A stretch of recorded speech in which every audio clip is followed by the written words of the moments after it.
positive live chat for you. I don't care. All right. Hopefully, I am live on Facebook, and that is no. Let's try this again. So I am live on YouTube. So let's try this again. You would think after 20 years of doing this that I would be accustomed to it and I would know what I am doing. But I have a story. And this is so weird. It seems like, I feel like every single time I log into Facebook, there's something different. But this is part of the story. So, hello. I don't even know what day it is because I have been in hermit mode for quite some time. And of course, over here on YouTube, I haven't been on YouTube in forever. Because again, I really only use YouTube because it gives free transcripts or captions and saves me a lot of time. All right, I'm gonna try to focus, but I have been in hermit mode more than my normal hermit mode. What do I want to talk about? I hadn't planned on going live on either one of these platforms because I just haven't felt up to par, and I haven't felt like sharing any of my energy, and I have felt like, this is the best way that I could put it. I read a comment on a video the other day, and the commenter on a post said that they had been busy managing their energy, and managing their energy was causing them to have to manage their energy more. And that's kind of where I've been. So let's focus. One of the reasons I have not wanted to go live is because I have been resting. And when I say that I have been resting, it partially is because, here's the thing that most people don't realize. I don't currently have a filter on any of my videos, but it automatically kind of defaults to a filter. My eyes are puffy. I have dark circles. I have this discoloration thing going on across the bridge of my nose. You can't really see it over here on the Facebook screen, and that's okay. But this is part of the reason. And being 51 and living in Brazil, I had a moment the other day where I was walking back from the store. Olá, oi, tudo bem? And I was walking back from the store and I had an epiphany. And the thought, I don't want anybody stealing my shit because I need to put this on a shirt, right? Brazil is where egos go to die. And then I thought about it for a moment and I was like, but at the same time, Brazil is also the place where egos can go to grow. This is going to sound so vain, but this is going to tie in to anything that anyone, if you are into astrology, please stay with me. If you are into astrology, if you are interested in being a digital nomad, and if you are interested in moving to Brazil, I promise you all of this will tie together, and I promise you that I promise that I would try to keep this under 30 minutes. Because I was in bed taking a nap, looking at the waves and having a great evening, but something said go live. So if you are into astrology, I'm not an astrologer. I don't claim to be an astrologer, but I am an energy reader, and that matters. I had been feeling like, okay, it's time to like pivot and do something new, because for like the last 6 months, I've really been like experimenting and playing with technology even more than I normally would. Even for those of you who don't know, my name is Courtney, also known as CC in Brazil, and I currently live in Salvador, Brazil, as a digital nomad. Okay, so I work with a client in tech. I started this journey 20 years ago because I was in tech. Now, the astrology basically says that we can get an idea what's going to be happening in our lives for the next 18 years based off of where our lives were 18 years ago. So look back to 2007, not 2017, but 2007 and like 2007, 2008, 2009. Again, I'm not an astrologer, but I had already been kind of feeling this energy shift, doing something different.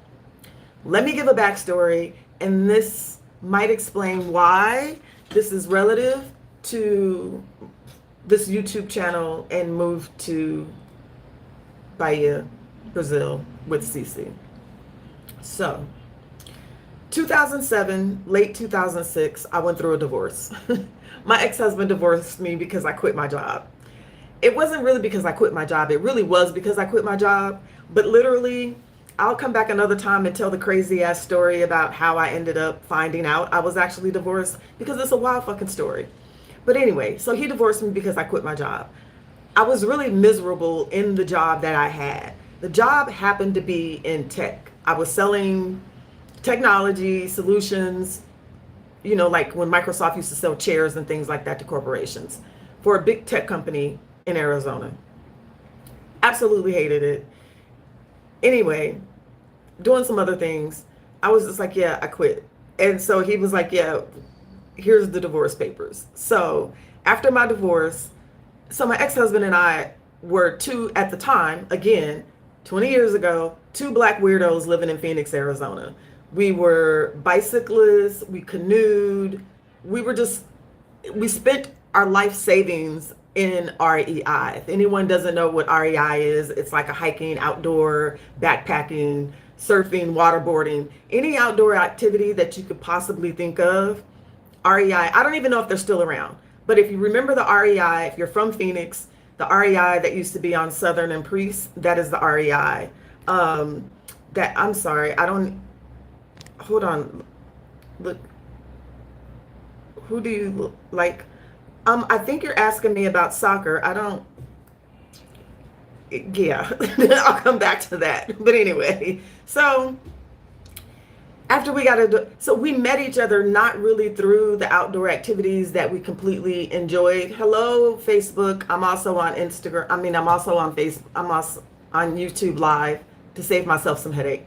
But anyway, I'm talking about my divorce and what this has to do with the astrology right now, and what astrologers are saying is going to happen in the next 18 years, and what this has to do with me being in Brazil and how I ended up in Connecticut 18 years ago, and why this all ties in together. If you don't believe in astrology, I don't know what to tell you. But if you're looking to be a digital nomad, if you're looking to get into tech, if you're looking to be location independent, let this be a testimony and a reminder. I keep telling people that it's possible. I had to be reminded myself of the craziness that has led me up to this moment. So when my ex-husband divorced me, I was like, listen, I need to get out of town, because I will lose my shit if I pull up to a stoplight and I look over and he's in the Jeep with someone else. I knew my temper. I knew that I didn't have my shit under control at that point, where I was mature enough to say, oh, this is going to be great. Now, mind you, this is 18 years ago. So I packed up my car and drove across country and drove from Arizona to New Haven to Connecticut. I didn't know anyone. I was just like, yeah, let me just go ahead and make this trek. I had a job waiting for me. I get there and I hated the job. I was just like, yeah, I just hated the job. The boss hated me. I didn't like the environment. And long story short, I left that job shortly thereafter, and then went to go work for the black radio station there in New Haven, which was under the umbrella of Yale University. Okay, so it was a great experience. It was the first time that I had ever had a black manager, had a black team. It was amazing, but I lived by the beach. And leaving my house to put on business attire, to go into an office and drive along the beach shore in the mornings was just crushing my soul. So I walked into the office one day and I told my boss, now mind you, I had just driven from Arizona to Connecticut by myself, and I didn't have a plan. backup. I didn't have savings. I didn't have anything. Everything I owned was basically in my car. So I walked into the office and I tell my boss, I quit. And he's like, what's your plan? And I was like, I don't have one. And it's funny because I didn't even think about having a plan. I just knew that I wanted to be at the beach in the morning like everybody else. I wasn't trying to drive into the office. And he was like, Courtney, but you need a plan. And I was like, yeah, I don't have one.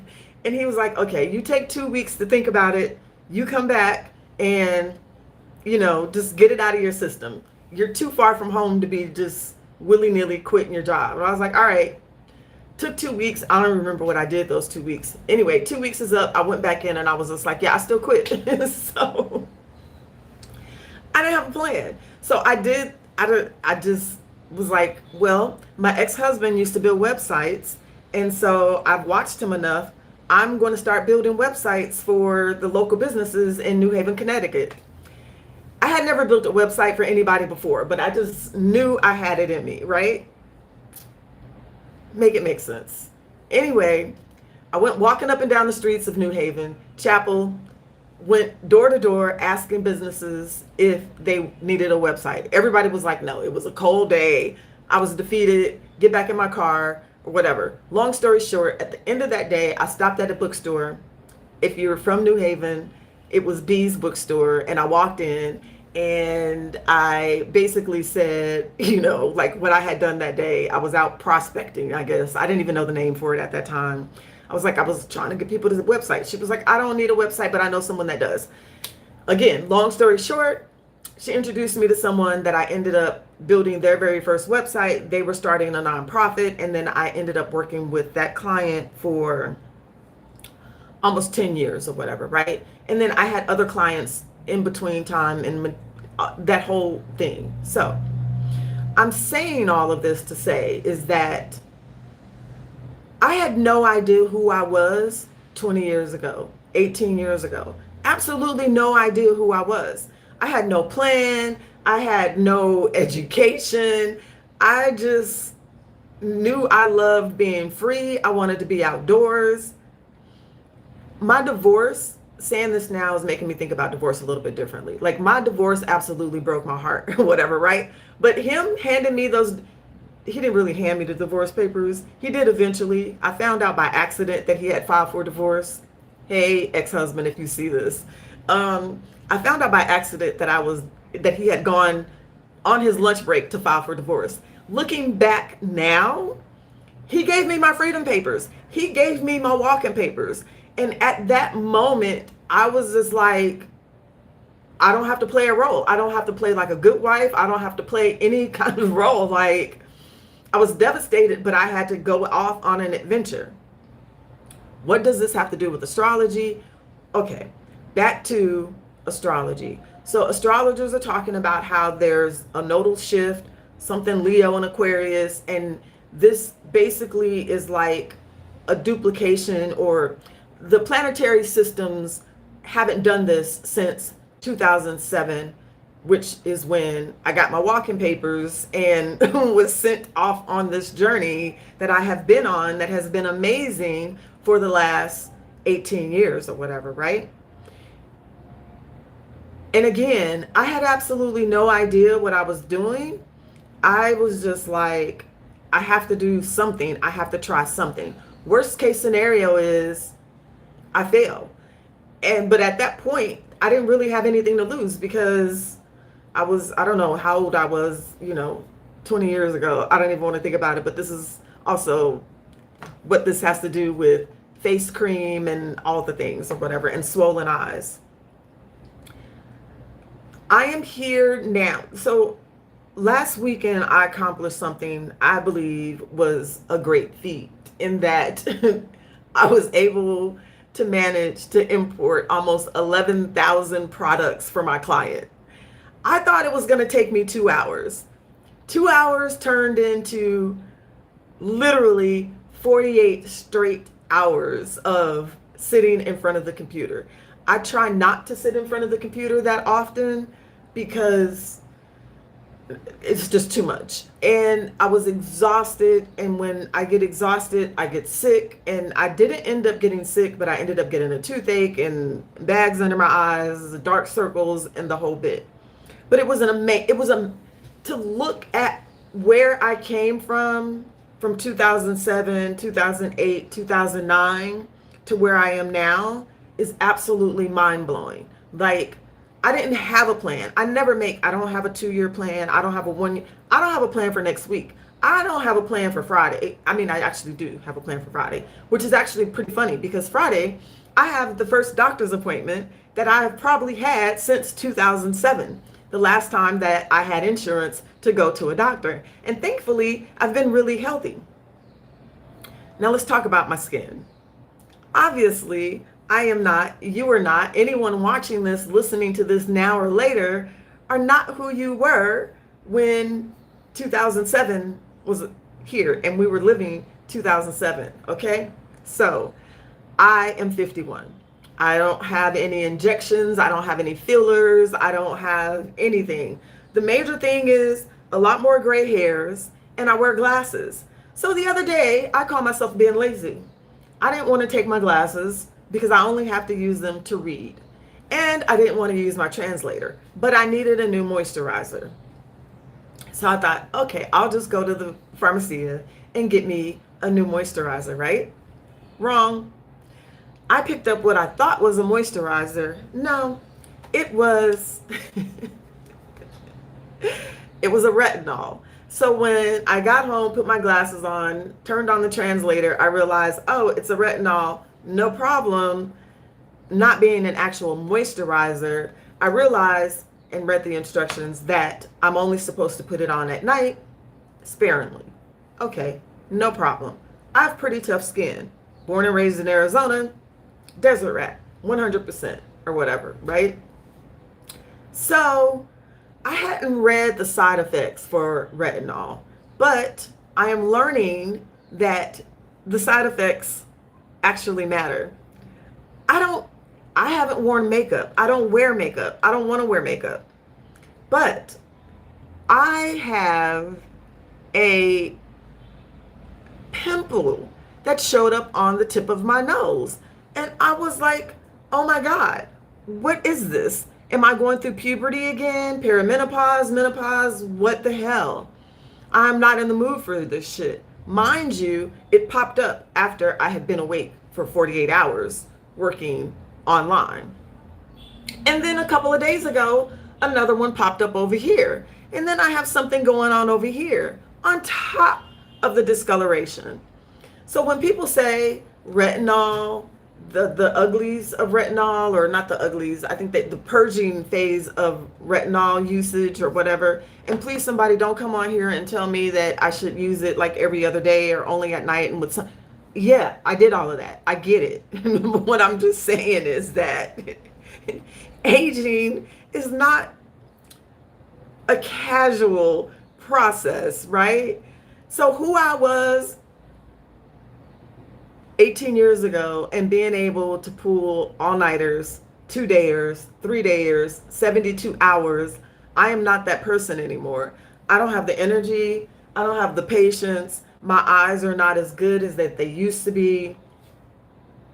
Yes, I'm 51, and all I hear my grandmother saying, when my grandmother turned 93 and her sister was turning 88 or something like that, I remember my grandmother looking over at her sister and saying, what I wouldn't give to be 88 again. And the room went silent and everyone was like, damn, like it puts things into perspective, right? Because like I can say, yeah, I'm 51 and this shit sucks. But I know when I'm 61, I'm going to say, damn, what I wouldn't give to be 51 again. And at 51, it's funny because a friend of mine turned 43 yesterday and she was like, what were you doing at 43? And I was just like, I was still getting into fucking trouble. Like, yeah. And what I wouldn't give to be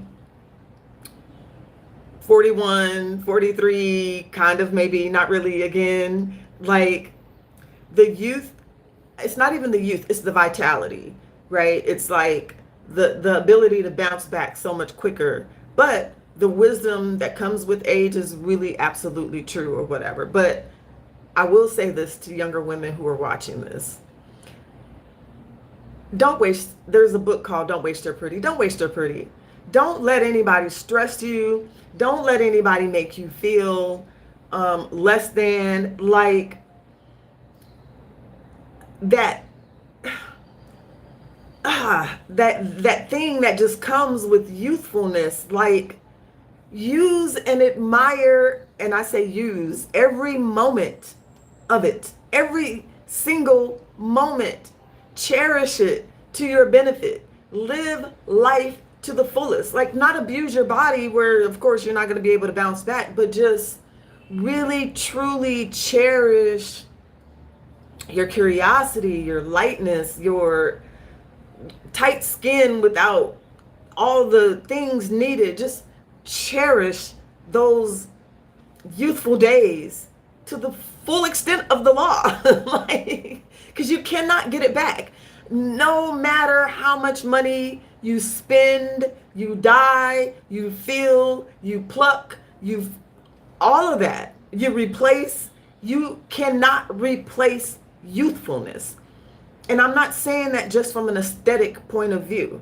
Now, what does this have to do with Brazil and what I was saying about ego or whatever, right?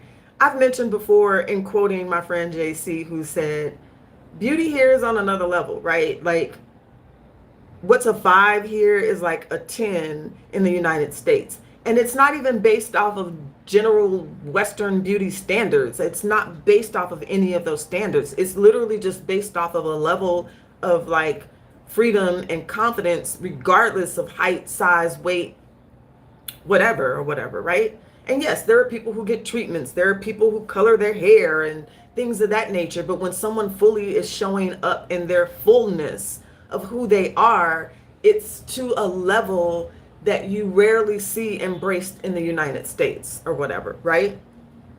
So as I was walking through the neighborhood the other day, and even just getting on the elevator, and some other women got on, and I was just like, wow, they're gorgeous or whatever. And then just like, it started when I left the house or whatever, right? And then walking through the streets, going through the store, walking on my way back, and having that epiphany about Brazil is where egos come to die. It finally hit me. I was just thinking, I was like, I've never really, I've dealt with insecurities, but not to the extent of where it has, oh my God, I might actually make it under 30 minutes. I've dealt with insecurities, but not to the extent where it's actually stopped me from anything. I've focused more on like what people thought about my mind, more so than my physical appearance or whatever. But at the same time, I think maybe because I've never had to or didn't worry about my physical appearance, I've never been able to have a level of, I don't know, I don't want to say this. How much time do I have? I have 7 minutes. When I was facilitating the porch, and we were facilitating the porch, and I was still doing energy readings and things of that nature, it was kind of like a joke, but not really a joke, about how when the universe wants to teach us something, it like puts us through the actual experience, right? And there were so many women that were on the porch that had turbulent relationships with their mothers. I was like, yo, I've never had that experience with my mom for the most part or whatever, right?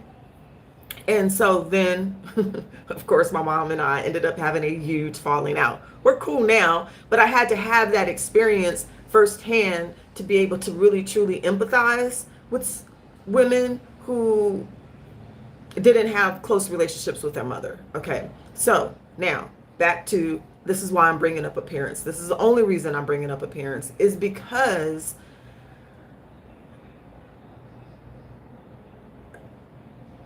I need to be in this place, and not just physically, but at this age,